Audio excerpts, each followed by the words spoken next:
ఈ సందర్భంగా పెట్టుబడిదారులకు, పారిశ్రామికవేత్తలకు, సినిమా పెద్దలకు, రియల్ ఎస్టేట్ వ్యాపారులకు అందరికి కూడా విజ్ఞప్తి చేస్తున్నాం. ధైర్యంగా ఉండండి. మీరు భయపడాల్సిన అవసరం లేదు. మీకు అంతగా ఇబ్బంది పెడితే ప్రధాన ప్రతిపక్షం బీఆర్ఎస్ మీకు అండగా ఉంటుంది. మా దృష్టికి తీసుకురండి, మిమ్మల్ని కాపాడుకుంటాం. ఈ రాష్ట్రాన్ని సాధించిన వాళ్ళం, ఈ రాష్ట్రాన్ని ఇలా అద్భుతంగా 10 ఏళ్ళు పాలించిన వాళ్ళం. ఈ రాష్ట్రాన్ని కాపాడుకునే బాధ్యత కూడా మా మీద ఉంది. ఇలా ఈ ప్రభుత్వం అరాచకానికి పాల్పడతా ఉంది. ఎవరు కూడా భయపడకండి. తెలంగాణ భవన్ తలుపులు మీకు తెరిచే ఉంటాయి.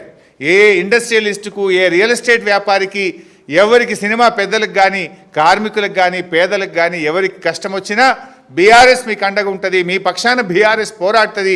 మీ పక్షాన న్యాయం పక్షాన, ధర్మం పక్షాన బీఆర్ఎస్ నిలబడుతుంది. మీకు ఎల్లవేళలా మేము అందుబాటులో ఉంటాం.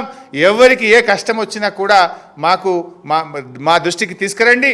మీకు అండగా నిలబడతాం, మిమ్మల్ని కాపాడుకుంటాం, మీ రాష్ట్రాన్ని కాపాడుకుంటామని తెలియజేస్తూ జై తెలంగాణ.